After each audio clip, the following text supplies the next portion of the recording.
happy Wednesday to the world out there, and happy Seahawks win, gentlemen. Happy win day. Not bad, huh? That is not what I expected. I expected a win, but I didn't think the game would go the way that it did. How did you think it was going to go? I thought it was going to be a closer game. I predicted like a 24-14 game. And I thought that the Seahawks would really control the game through running, and I thought it would be like, oh yeah, we're just going to bleed the clock out, and we're just not going to give Matt Ryan and that passing offense a lot of opportunities, and we're just going to own like 35 minutes out of the play clock, and that's kind of the way the game did not go at all. Not at all. I thought we were going to score 45 points, so frankly, I'm underwhelmed. The thing is there anything that you think that they couldn't have scored 45 points if they wanted to? Like, what was stopping them? I suppose they could have. If they hadn't committed so hard to the run, maybe they would have scored more points. If they had not run Chris Carson those 6 times? Yeah, they should have cut everybody's carries in half.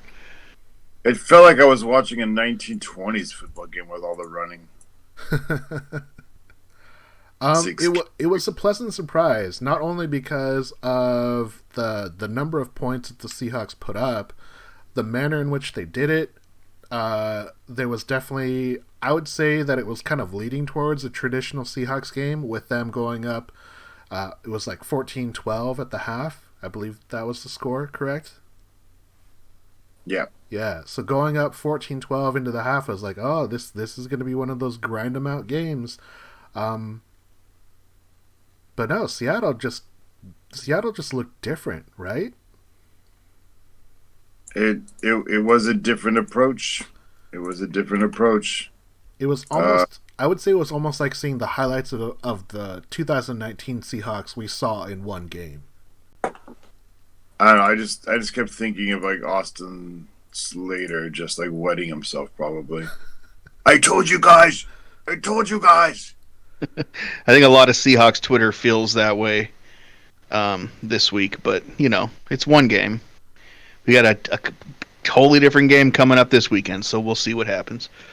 Wait, we need totally different. We're not playing Atlanta again. Can we just keep playing Atlanta? Those are fun. We're playing Atlanta Falcons 2. I wouldn't mind playing them a bunch. I wish they were like in our division. I like Atlanta. I like playing Atlanta. I think it's always a fun match. Even if like one team loses, it's always a good, entertaining game. Yeah, even though Matt Ryan always drops 500 yards on us. That's what's part of the entertaining. I like watching Julio out there doing his thing, man. He's one of my favorite players who's not a Seahawk. Yeah. Anyway. Do you think it's weird that the Seahawks have had 8 quarterbacks throw 400-plus yards against them, and yet they've never lost that game? Is this an all-time stat, or is this... This is like under Pete Carroll. Okay. Under Pete Carroll, the Seahawks have had 8 games where the opposing quarterback has thrown for over 400 yards, yet those quarterbacks have always lost and the Seahawks have always won.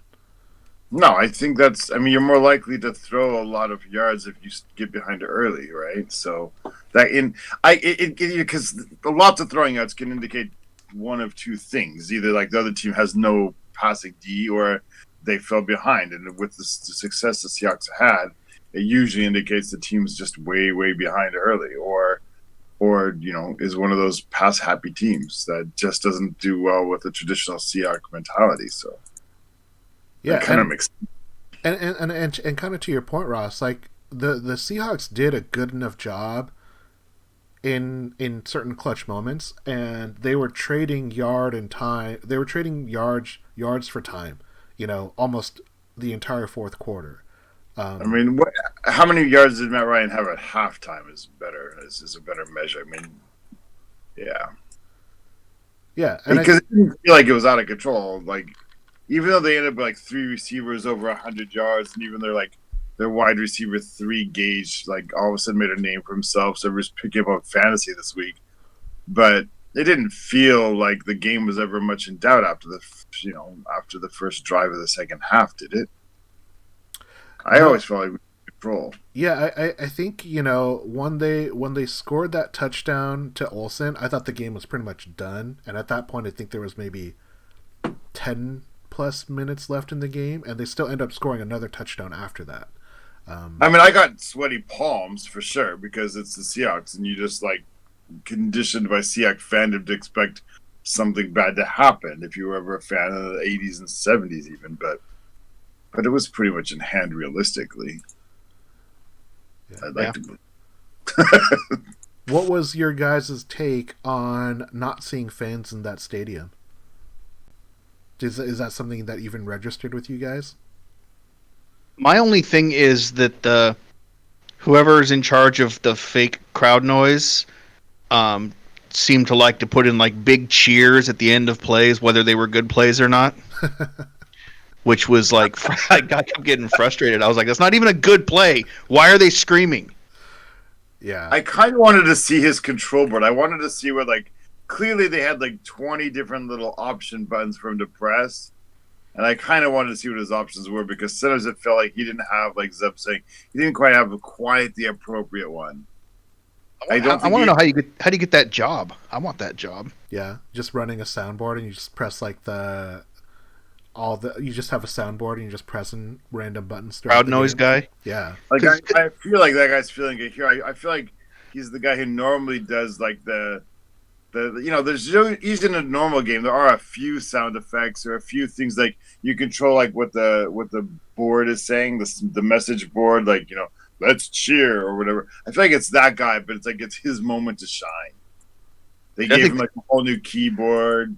That's what we were trying to figure out. Is it in the stadium or is it just the TV stations doing it? Network's doing it. It's in the stadium, apparently. Well, the thing is that's interesting is Pete Carroll said that they didn't actually hear any of the noise on the field. So people were saying that the broadcast got more noise than the players and the coaches on the sidelines. There are people in the press box that were saying that they could hear Pete Carroll from 200 yards away, 6 rows deep into the press box. They could hear the players and coaches that much better. Weird. It must be because I know it's there, but it must be they have it so it's amped up into the input into the audio for the broadcast. Because even the announcers actually were saying stuff that wasn't necessarily true for us. Like they were saying you could hear every single thing, even the offensive linemen were saying, and I'm like, no, we can't actually. Yeah, and it's maybe something that the NFL and the broadcast were trying to do. They're trying to lessen the players and the calls. Real quick, Bobby Wagner had this great thing, and they asked him like, what do you think about the crowd noise? And it's like, well, it's kind of nice not to have to play with the crowd noise. He was speaking specifically about playing in Atlanta, and he's saying like the one thing he never noticed how some of his teammates cursed like all the time. Like he said, that's something he just wasn't aware of because it's usually too loud on defense. But he said, like, some of my teammates have got a potty mouth, so I thought that was really funny. Quick shout out to Tony on the chat who says, "I want there to be a boo button for the refs."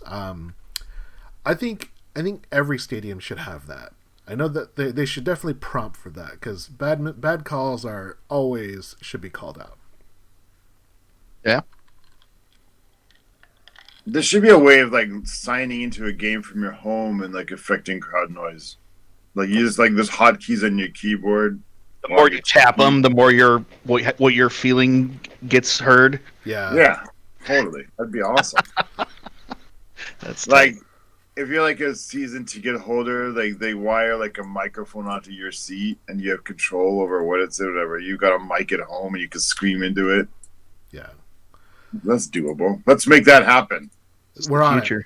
That's the next comment card I'm going to be supplying to the Seahawks next time they reach out to me. Seriously. They stopped reaching out to me. I haven't got one of those season-ending feedback things in like 3 years. Like your feedback's dumb. It's probably because they say like this guy actually only goes to like 2 games. We need someone else. I go to 4 usually, not this year. Yeah, this year, it's a home game, but there's still not going to be any fans in the stadium till at least November. And I opted out of my tickets, so I did as well. Actually, all my friends that I know of opted out of tickets. The only person that I know that did not opt out of their season tickets is a coworker who this is their first year as a Seahawk season ticket holder after being on the waiting list. So they were very excited and obviously disappointed that they aren't going to any games so far. My ticket rep tried to talk me out of opting out of mine. I was like, yeah, dude, I just want to opt out. Give me my money back. And he was like, there's no reason to decide now. There's no reason to. I'm like, I'm in Japan. You guys are A, on fire, and B, you've got like 3 million cases of this disease. I'm not going there. And I wouldn't be allowed back. So if I did go there. So I'm out, man. I'm out. Yeah. Well, the Seahawks go out. You got any questions? Well, any comments? I'm ready for your spiel. All right, here's the spiel. The Seahawks go all out and let Russ Cook, the most points scored in an opener since 2014, and they've already tied their 2019 double-digit win total. Newly acquired safety Jamal Adams finally took the tackle lead away from Bobby and was flashing all over the field. Now the Seahawks reset as the New England Patriots come to town for Sunday Night Football. This is the Hawkscast podcast. I am Sam. With me, as always, is Zeb and Ross. And Ross, I'm going to hit you up with topic number 1.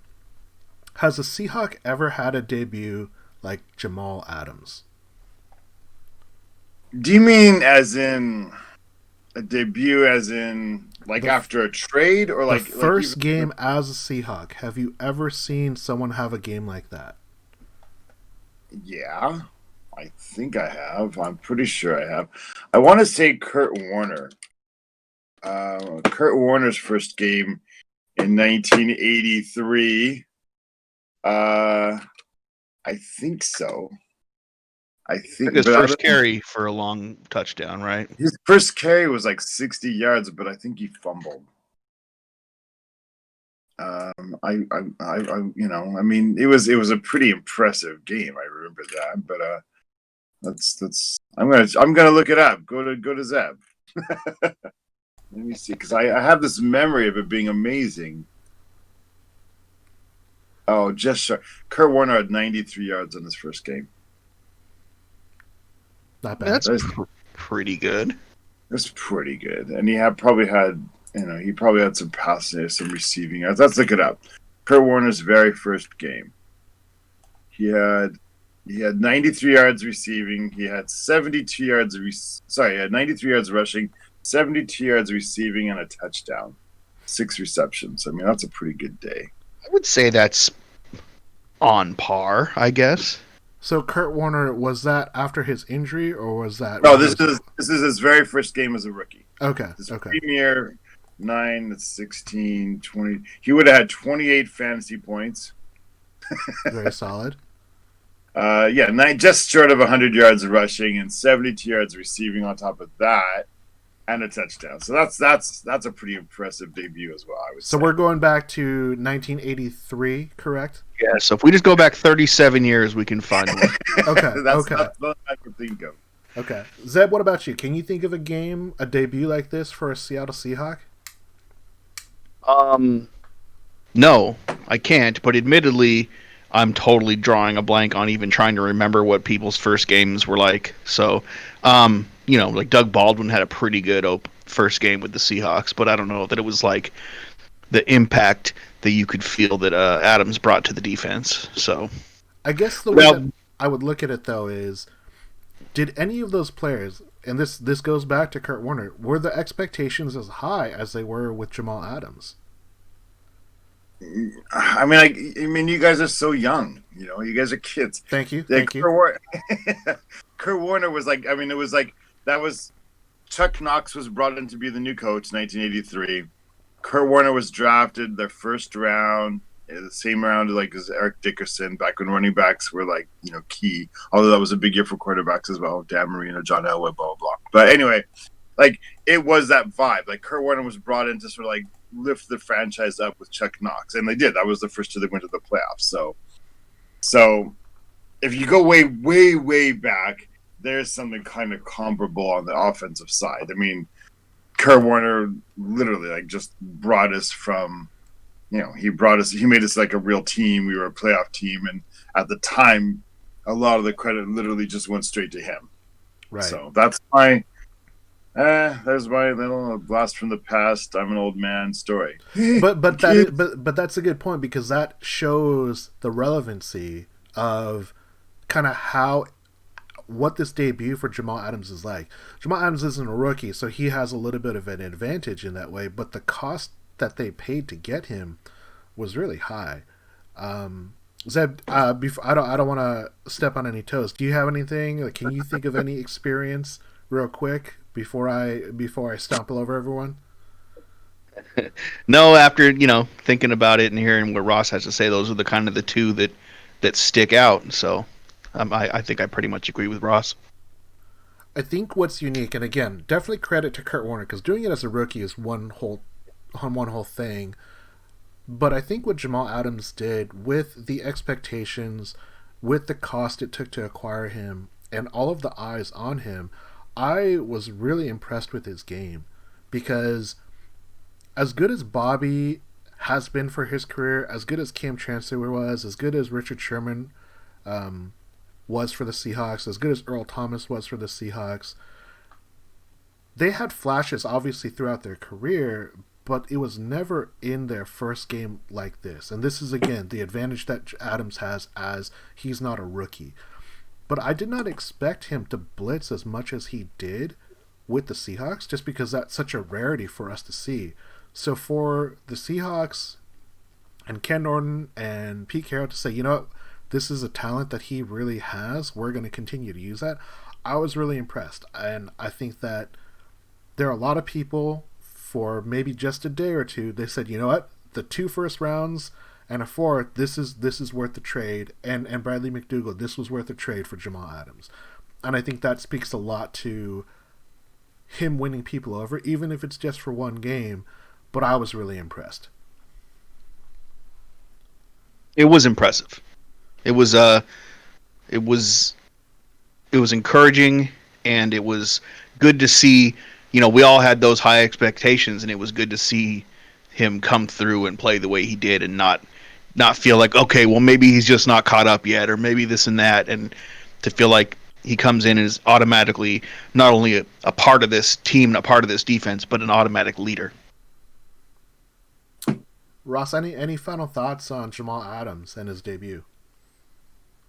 It just shows you, like, in Pete Carroll's defense, the importance of the 2 safety positions, and everything kind of runs through that. And compared to most teams where it runs through like a linebacker or whatever, they tried to run things through Clowney last year, but I mean, come on, like, that was ridiculous. It was like, if I wrote on Twitter, it felt like I didn't realize, it was a better trade than I thought, because I didn't realize we were going to get 3 Jamal Adams, because it felt like there were 3 of them out there, right? Right. Because he was on level.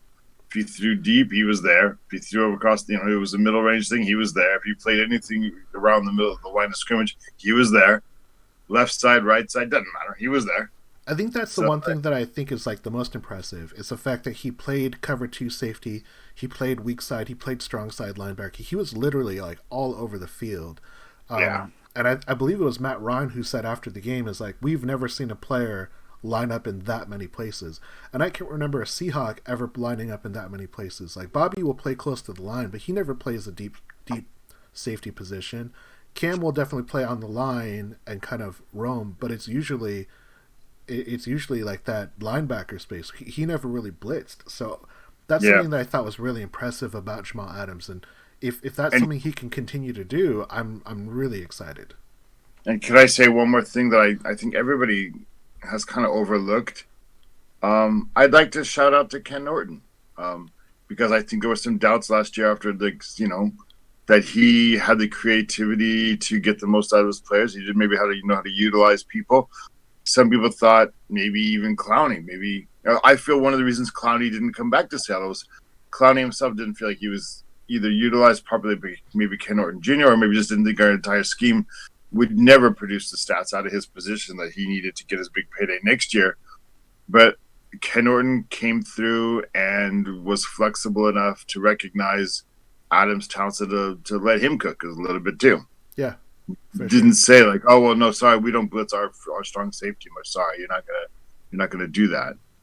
he changed the scheme for it, and I don't think anybody was talking about that because last year there were people who said like, you know, our defense wasn't very good, our talent level wasn't there, but the thing is, we didn't actually say that. We actually said like, well, Bobby is really good and Diggs is really good, and we're saying Griffin's really good at cornerback. If we have all these really good Pro Bowl level players, then why isn't our defense pretty good? Exactly. Yeah, I think that's fair. Maybe some we were last year. Remember, we debated: was it the players that were over evaluating, or was it Ken Jr., or is it a bit of both? But Ken Norton, he did his job, man. He did his job well. So I think we have to appreciate that. I definitely agree. Talk about it. Final thoughts on Jamal Adams. Good. Go Jamal. Oh, and sorry. One last thing. I don't want us to forget Quandre Diggs. He didn't show up but I think that's actually the sign of a really, really good free safety as well. Because if it had been T2 back there, Matt Ryan would have tried stuff longer, more often, right? Yeah, I mean, we saw what happened when Delano Hill got isolated one-on-one against Julio. It wasn't a good look. No, so I really want to shout out to Quandre. Like, Quandre Diggs has been overshadowed in all of this, and I almost feel bad for him. But, Quandre is also one of the reasons our defense was good. Like, he didn't show up much on the stat sheet, but that means you're doing your job as a free safety. They're afraid to try you. Yeah, for real.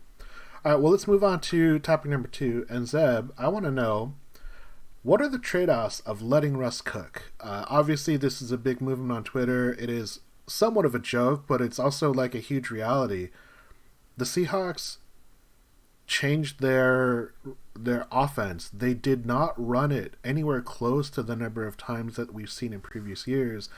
And the number on first down passing plays, Russell had, I believe, of the 4 incompletions that he had, one was a drop that should have been caught. One was a throw, and the wide receiver kind of got jammed, maybe within the 5-yard line. And the other 2, I actually can't remember what happened, but he had as many touchdowns as incompletions. What are the trade-offs of letting Russ cook like that? Well, if he's cooking that good soul food like he was on Sunday, there's not much. You're not losing much, right? I mean, having to pay a running back is probably something you're trading away. Obviously, the whole idea, we've always kind of, the Seahawks under Pete Carroll has been this kind of ball control, smash mouth running team. Obviously, the loss of Marshawn Lynch changed that a little bit, but Carson hasn't been that much different. So if you get into one of those grinded out kind of games, I guess we'll have to see how that works out. But that clock management, that ball control offense, maybe that's the one thing. But the thing is, I don't know that we're losing that anyway. I feel like if all we're doing is kind of opening things up more for Russell, that doesn't mean we can't fall back on what we know we're already good at. So, I can't think of many trade-offs in a negative manner to opening things up the way we did on Sunday. Although I do think that week to week, based on the opponent, we're not necessarily seeing this completely different offense the way it felt on Sunday. Things are probably going to be a little more normal throughout the year. What was your favorite Russell Wilson play that you can remember from that game? That there was that one little kind of sidearm around the defender throw, I think to Moore. To D Moore? Yeah. Just between that and the beautiful ball he threw to DK for the touchdown, and then that his one 28-yard run was pretty fantastic too. So he was just lights out. I mean, if this guy plays even close to that for most of the year, he's virtually a shoo-in for the MVP unless somebody like Lamar or Mahomes has another absolute insane season. Yeah. Tony's saying the 4th down TD throw to DK was his favorite play. Ross, what are potential trade-offs if we let Russ cook all year long? I mean, you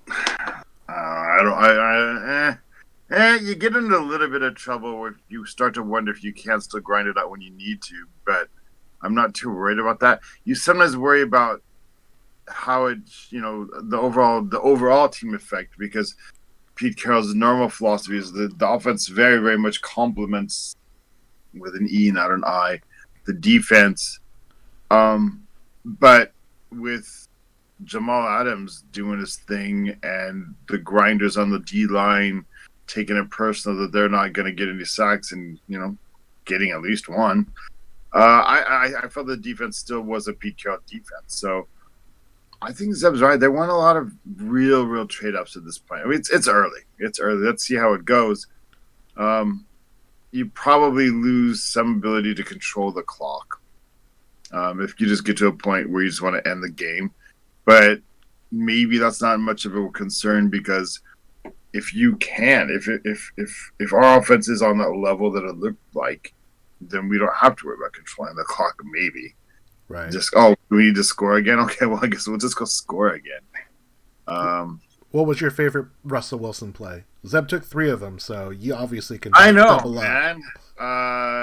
Let me just regurgitate some of the leftovers. The 28-yard run, first quarter. The take, and I was tooting my own horn a little bit with you guys during the game. I'm like, that was another prediction I made. I was like, from the first quarter. I mean, he ended up not doing it again, but the first quarter he kept it and ran. I think I'd mentioned last week, I suspect there are little hints they're going to throw more, and I said that I also expect that Russell Wilson this year will take off from the earlier in the game, and he did, and so I was all excited for that. Never did it again, but it was cool to see though, first quarter, because the thing is, use it in the first quarter and you put them on notice, like everything's in the playbook right now. Everything's in the playbook right now. You don't have to not worry about Russ running till the fourth quarter this time. You got to worry about it now. Yeah. And so how much more does that open up? I've been begging them for the last 2 or 3 years so I was super excited for that. Not just for the play itself and not because I got to toot my own horn, but literally, I just love telling defenses, because you get sense it. In the last couple of years, defenses know, it's not till the fourth quarter that Russ is going to run. But it's just, give him every tool to play with. Give him every tool. Give the defense everything to worry about. And it was awesome. So what's interesting about that play, that 28-yard run, so they had Tyler Lockett, which is something they've done a couple times in last years. They have him run across the field in motion, and then they have him double back beyond the running back, almost like, a second linebacker. And then they both run out, and it looks like an option play. And what was interesting is there was a moment where it was either the DB or the linebacker got frozen, and he expected the pitch. He expected the pitch to Tyler Lockett, and Russ just took off and burned him for another 15 more yards. So to your point, Ross, I think that's something that if that's what this offense is going to be this year, where there's literally nothing we won't try, I think that's exciting. And I'll start with my favorite play. It's credit to Russell Wilson and to Chris Carson. That screenplay that they ran for the touchdown, I don't remember the last time the Seahawks have had multiple screen throws to the running back with that level of success. It was to the point where they had 3 linemen guarding, and one of them ran out of people to block, so he just went in the end zone before Chris Carson did. He was a little bit of interference, but he didn't have to block anybody. I was really impressed by that. So credit to not only Russell Wilson, but to Chris Carson and the offensive line. Back to the idea of if there's a trade-off of letting Russ cook, the only hesitation that I would say is Russell Wilson is incredibly efficient. That's something that he's always, at least we've known and we've seen. What you can't have is you can't have an off day. You can't have a game where you are not at great accuracy or your receivers kind of let you down. That's the one thing you have to be careful of, and that's almost outside of his control. So I think that's the one thing that I would say is the trade-off. You run the risk that your quarterback, your line does great, but your receivers collectively have a bad day, and it just kind of trickles, and it turns into a mind game, and you kind of have to reset. That's the only thing that I could say as a trade-off, because Russell Wilson is so rare to have that flaky game where he's doing stuff that you can't understand. I don't know if you guys remember this, but Matt Hasselbeck, do you ever if I say the whirly bird, I don't know if you guys know what this reference is, but there are a couple times where, like, in order for him to escape a sack, he kind of pirouettes in motion and then he just throws the ball, and it looks like he's throwing it away, but because he doesn't have the arm strength, it just kind of looks like it's lofting and it's a duck for people to pick off. And I kind of felt like Matt Hasselbeck would have that happen to him, every few games or so, and it's something that I was always worried about. I don't think that's something I have to worry about with Wilson if he can continue to play as well as he did and the scheme works as well as it does. Yeah, for sure. Final thoughts on letting Russ cook? I got a little bit of a history to talk about regarding letting Russ cook. So even if Russ has a season like he did last year, yards wise, yes, he is going to likely pass Mark Brunell, Kurt Warner, Troy Aikman, Steve Young, and Phil Simms on the all-time yards passing list. That's a pretty impressive this list. Season. Yeah, I mean, he could potentially get up into the top 30 if he has a less Russ Cook season. But again, this just shows, even without letting Russ cook, how statistically consistent he's been. And he's getting close to the point where these regular statistics like yards and touchdowns, rating, completion percentage, he's going to be up there with some of the all-timers before too long. So here's the thing. So a lot of people talked about how Russell Wilson and Steve Young are the only quarterbacks to have 30,000 passing yards and 4,000 rushing yards. Steve Young, his career rush total is 4,239 yards. Russ just passed 4,000. So he could be not only exceed 4,000, he could exceed 5,000 rushing yards in his career after it's over. Yeah, he probably will. Yeah.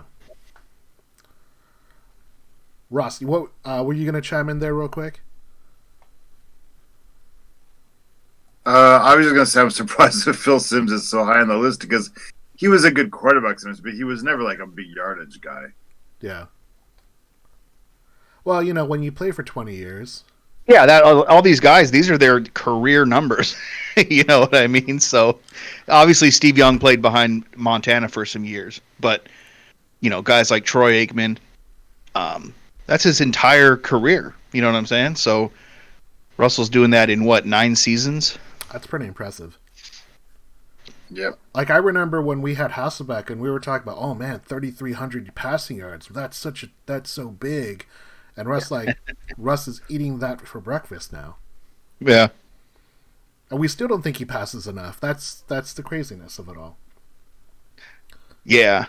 I'm not a huge fan of the idea of Russell having to throw 30, 40, or 50 times for us to win a game. I guess you could count that as a potential trade-off.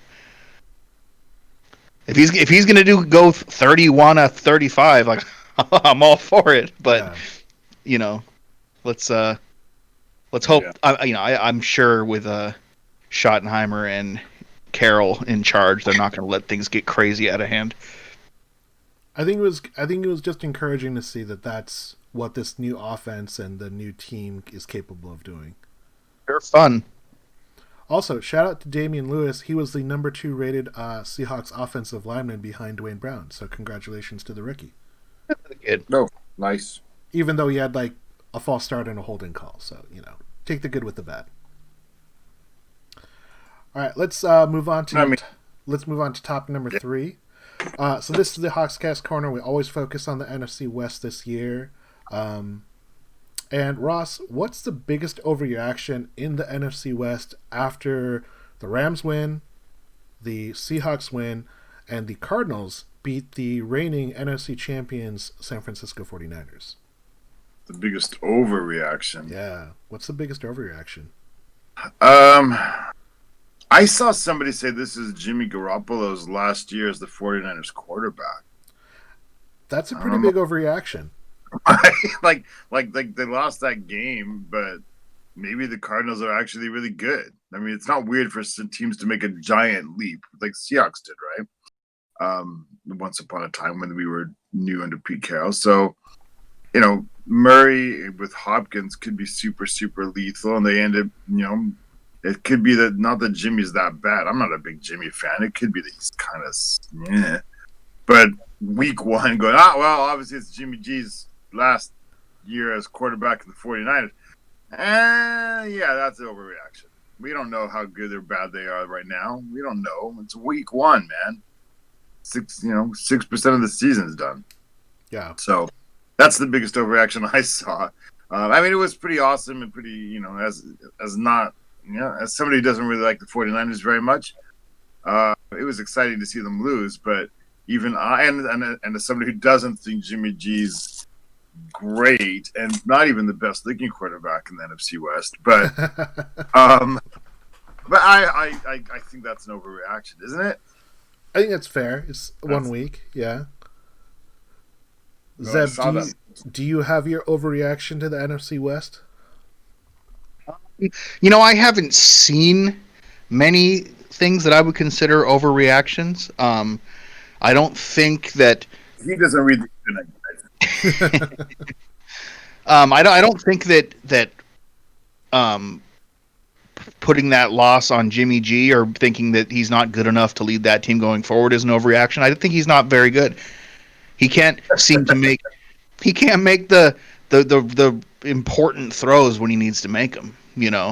He's shown time and again now that that's not something he can consistently be counted on. So, in my opinion, that's not an overreaction. I guess at this point, thinking you've figured anything out about this division is probably an overreaction after 1 week. I watched that Cardinals-Niners game, and neither team looked impressive to me, really, for the most part. I guess the defenses both looked pretty strong, but it looks like Hopkins is going to fit right in there, so that Cardinals, there's still that potential there. I don't know. I don't really see anything as being an overreaction at this point. I think my biggest overreaction in the NFC West is that DeAndre Hopkins and Kyler Murray are going to be scarier than I anticipated. Obviously, DeAndre Hopkins is an all-class wide receiver, but I guess I didn't expect them to just have it was something like 13 catches for 150 yards. Yeah. So totally. Obviously catches aren't everything, but what that means is that you're getting open, you're beating coverage, you're drawing attention, and your quarterback's hitting you. The Seahawks Russell Wilson hit 9 different receivers in that game, and no one had more than 5 catches. I think maybe Lockett had 6. And I think 4 was the most for everybody, wasn't it? Yeah, it was really spread out. Obviously, someone like DeAndre Hopkins, when you trade for a player and then you sign them to that extension, you're going to get the volume.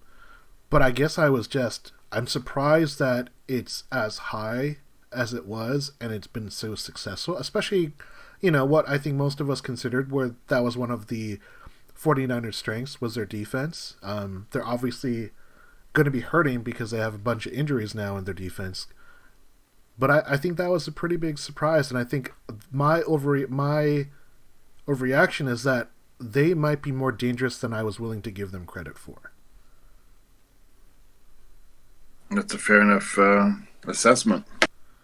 Yeah. You kind of assume everything's going to sort of be linear and a straight line. We all predicted the Cardinals would be better this year, but it is possible for you to make a bigger jump than it happens every year. So yeah. They could be super legit. I agree with it 100% of Hopkins.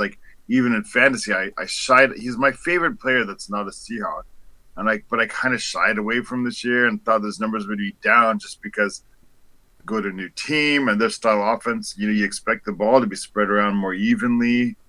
They have Christian Kirk and Fitzgerald still wheeling his wheelchair around, and yeah, and you just kind of you just thought it was going to still be sort of even.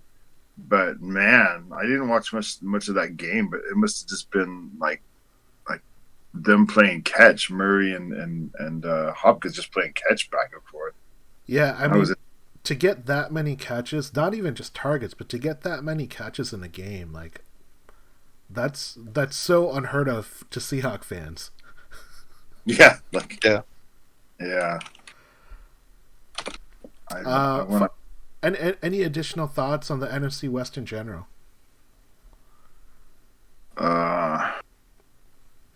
are the Rams just sort of like the forgotten team now, or are we just not gonna? I mean, they sure looked. Granted, it was versus the Cowboys, but they were moving the ball pretty well. I don't.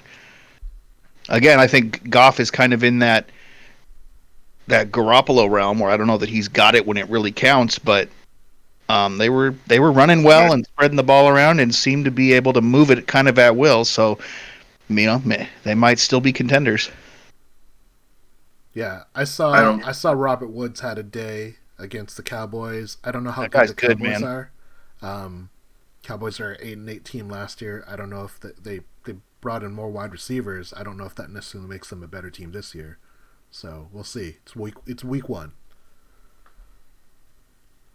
True. Week one. 1 week. Yeah, I mean, really, we're in 2019. It was a 7-9 and an 8-8 team, and they played a 3-point game. It's very different. I think that if you're the Cardinals and you take on the defending NFC champion and you win that game, I think that speaks a little bit louder. So we'll see. We're going to face the Rams in the future, and then we'll see what happens then. All right. Let's move on to topic number 4. So topic number 4, always focusing on the upcoming opponent, which is the New England Patriots. Zeb, does the threat of a Newton-led team strike fear in you? And I want to preface this by saying Cam Newton led the Patriots, and that's still weird to say, with 15 rushing attempts. Tom Brady, in his lifetime, averaged 2 carries a game for the Patriots. He is barely over 1,000 yards in his career still.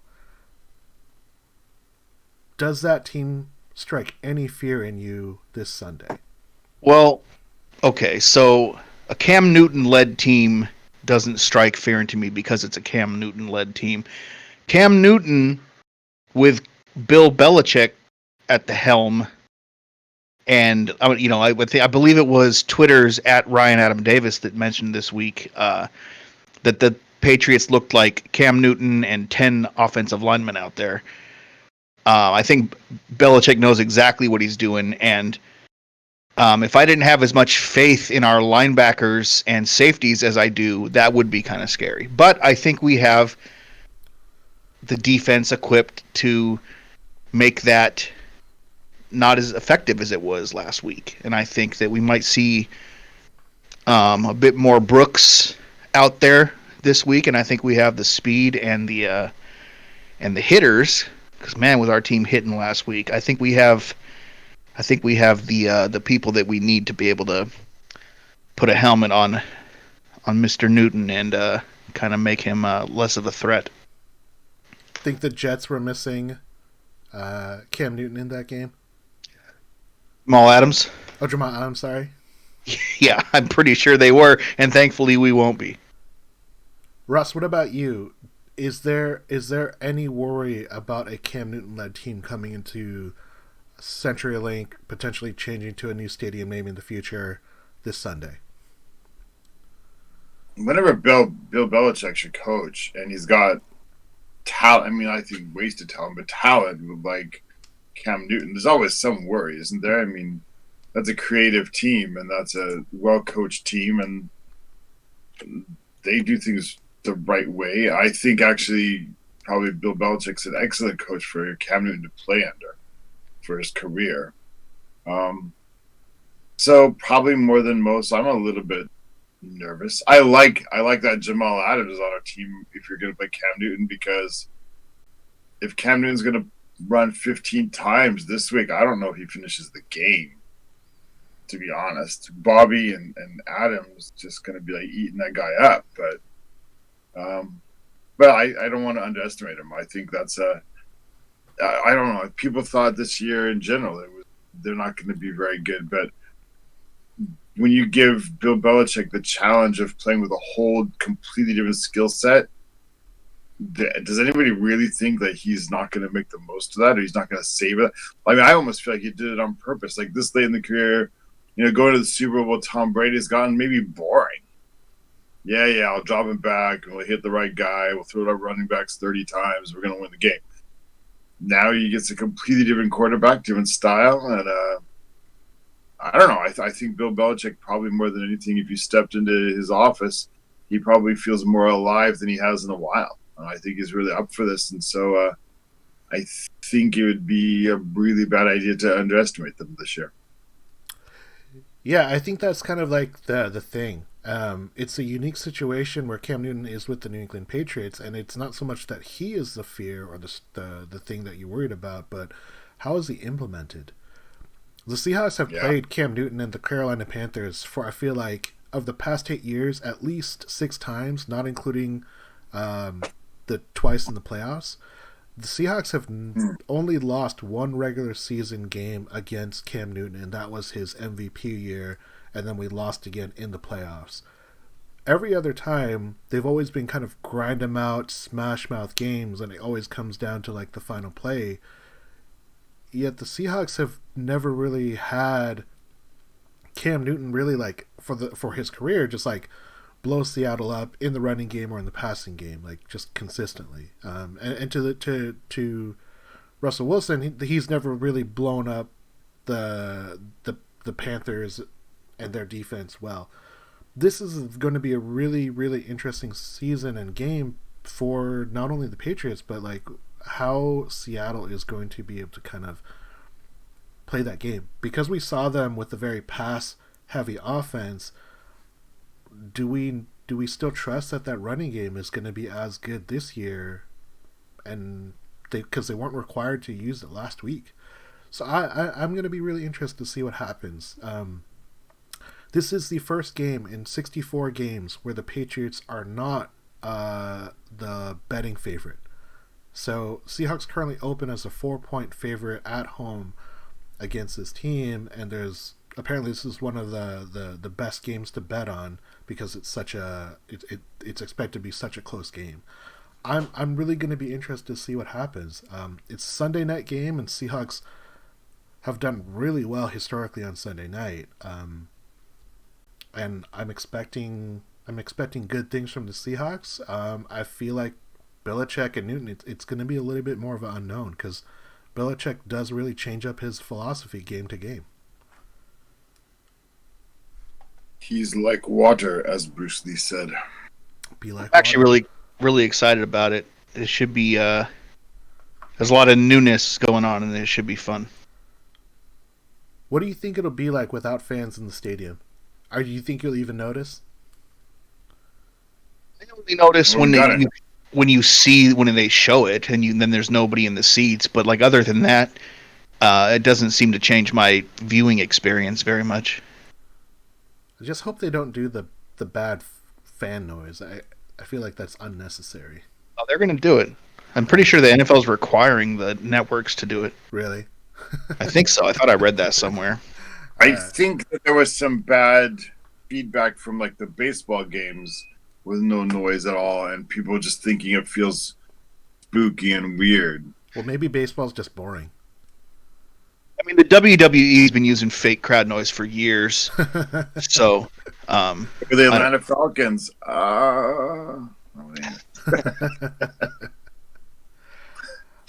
like now they're actually allowed to do it, right? There was 2013, 2014. They draft pick for that. Yeah, they did.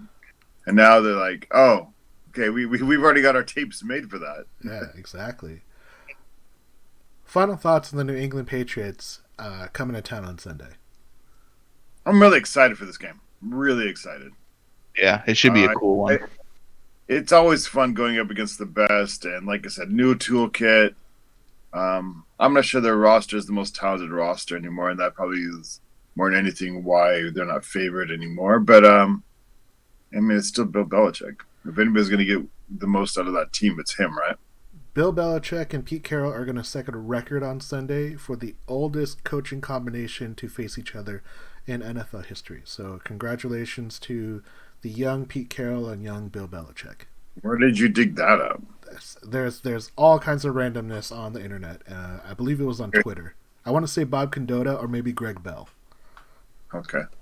Shout out to them for most obscure stat. Yes. All right. Let's trek forward, and we're gonna do some predictions. So we got some fun predictions for you guys. Ross, I'm gonna hit you up first. What is the final score for the Patriots versus the Seattle Seahawks? Oh, it's a hard one. 34-31. Good guys win. That's a close one. Yeah. Zeb, what are we favored by? 1.5?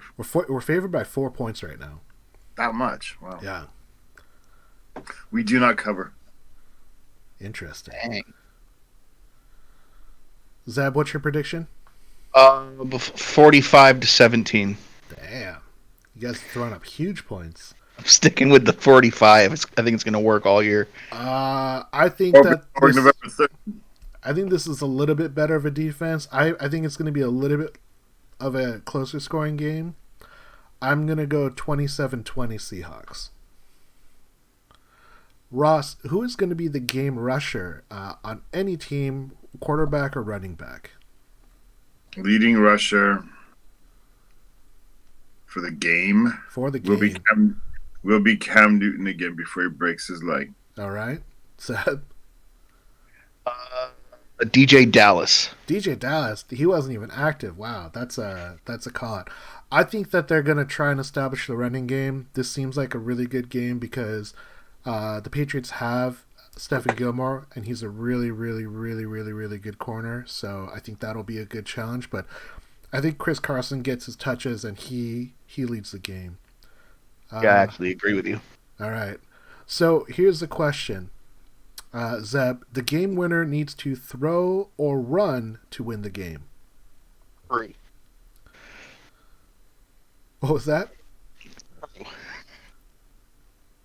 Yes, that is true. Run. Run. They're gonna have to run. We have to run. All right. Ross, what about you? The game winner needs to throw or they need to run to win the game. Jeez, I thought it was off of points. Throw. You have to throw. I mean, to get to the high 30s and 40s, you definitely need to throw. I'm going to say it's going to be a lower scoring game, so I'm going to say the game winner is going to really run. That's my call. Zeb, with no fans in the stadium, over under, is there going to be 1.5 false starts in this game? Over. Ross. Over. You guys are confident. I'm going to say under. I think that this is going to be a much quieter game. It's going to be a night game. It's going to be a little bit more chill. Zeb, over under 12.5 Carson rushing attempts in this game.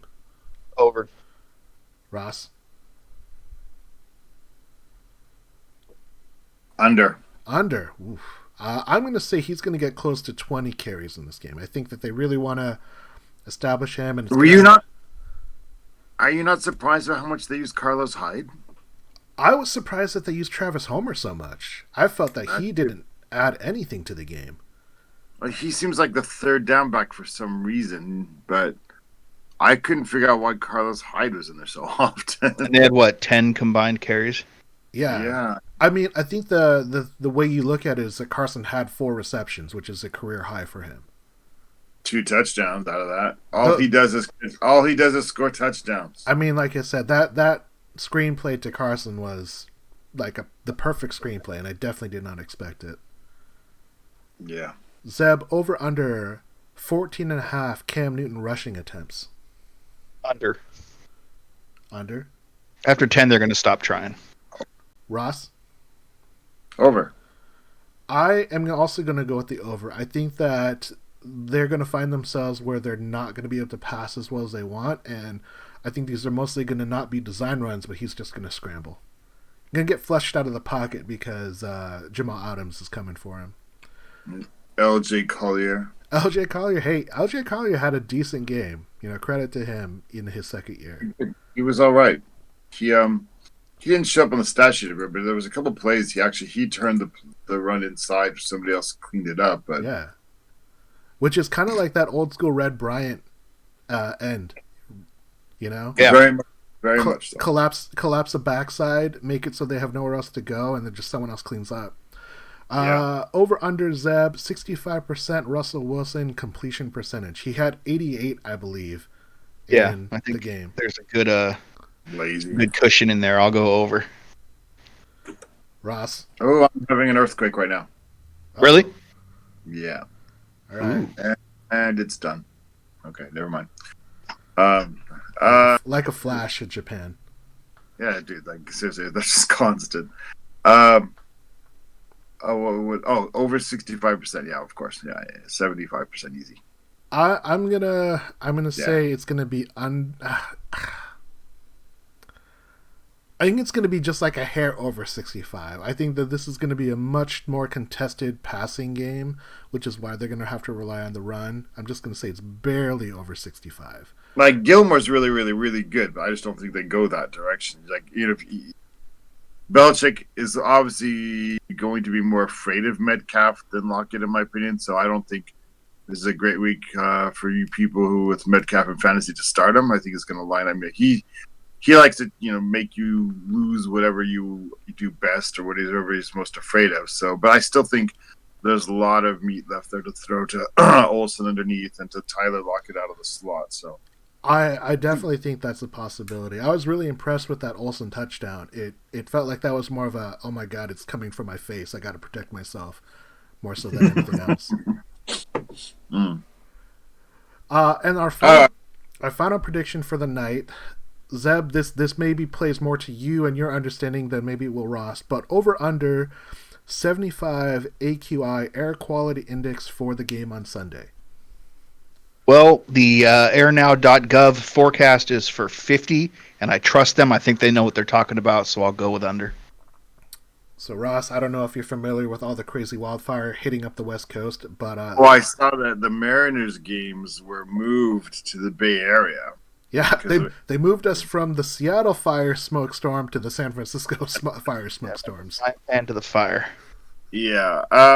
Did you guys not get rain or something yesterday? We have had, in Seattle, it's rained twice, but only for like 20 minutes. It's definitely not like October rain. Yeah, we got like a dick trickle. Yeah. Yeah, you get 2 more weeks and you guys will be clear up, right? Pray to God. I can't breathe. What's going on over there, man? What do you guys I'm pretty sure this is the apocalypse. Yeah. Yeah, we're just like wiping you guys off the map. Sorry. I guess I'm gonna go with Zeb there, and we're gonna hit 50 with the AQI. I'm gonna say it's gonna be over. This hailstorm does not want to die. It hasn't gotten better. The high number bad because it's called air quality index. Yeah, the higher the number it is, the worse it is. So you want low numbers. It's like golf. You want a low number. You want a low score. Okay. Tony tells everyone to get right with God. I gotta say he's probably more right than wrong on that one. It's 405 right now in Portland. Yeah. 405? Yeah, which is I don't know, very, very unhealthy. It's hazardous. Yeah. Like we could die. If you go outside for too long, you'll die. Yeah, it's pretty awful. I've never even had to think about this. The AQI for Tokyo today is 45. Yeah. And that's considered good. Huh. That's not very good. Yeah. It's because it says right there, good. Yeah. Good, 45. Yeah. 82 degrees. Feels like 93 because of the humidity. This really sucks, but you know what? You guys still have humidity right now? I thought that dies as soon as September rolls around. No. We get everything sucks until the middle of October these days. Okay. Because of climate change. Like the flora and the fauna of the mean. I mean, this is not for this for this podcast. But yeah, like actually the vegetation and the animals that live in the main island of Japan are slowly changing now because of climate change. We're becoming like subtropical. It used to be that Tokyo was temperate, the same as Seattle, Portland, but no longer. Yeah, for sure. Well, on that note, do we have any shout-outs? Shout-outs to any scientists out there? Well, shout out to Tony, because he's listening apparently. Shout What out up, to Tony. I got a shout out. You want to hear my shout out? I want to hear your shout-out. I want to hear your shout out. Shout out to Y.A. Tittle and Sonny Jurgensen, Oh yeah. whose combined careers spanned 4 decades and overlapped for 7 years from 1957 to 1964. Both those guys, Russell Wilson's going to pass on the all-time yardage list this season. Ooh. Ooh, I mean, that when you pass Y.A. Tittle, that's Something. That's saying out. something. That's a call out. Shout out to Phil Simms, because like when he was playing, I could never understand why people thought he was good. And but you know what? I like him as a broadcaster. Hey, Bill Parcells, man. Yeah, Bill Parcells. Bill Parcells is like the sort of like the prototype of Bill Belichick, right? Yeah, was Belichick on that staff? He was. I think he was. Curses. Yeah, that's. I think Bill Belichick like learned to be a sort of dour jerk and not enjoy your success at all. Like I've said it many times, man. I would rather be Pete Carroll with 1 Super Bowl win than Belichick, because like you feel like Pete Carroll really enjoyed the ride. Yeah. Belichick's gonna be done with his career, look back, and hopefully just before he dies is gonna realize what he did and spend some time enjoying it. But because he hasn't enjoyed this ride at all. He's driven to do it. He has to do it. He's that kind of. We've determined that Bill Belichick is actually a clone from Palpatine from Star Wars Episode 9. So. Oh. Clearly, very clearly. Want to shout out to Zeb and to Ross for always being here on the Hawkscast podcast. Shout out to Tony for checking out live. Shout out to Birdfinger for being our guest supporter as always. And welcoming his friend Ryan, who might be helping us with some stuff. So we might have some stuff to announce in the future. We are the Hawkscast podcast. Check us out at Seahawks on Seahawks Podcast, Seahawks Forum. We are happy to talk Seahawks, and go Hawks. Go Hawks.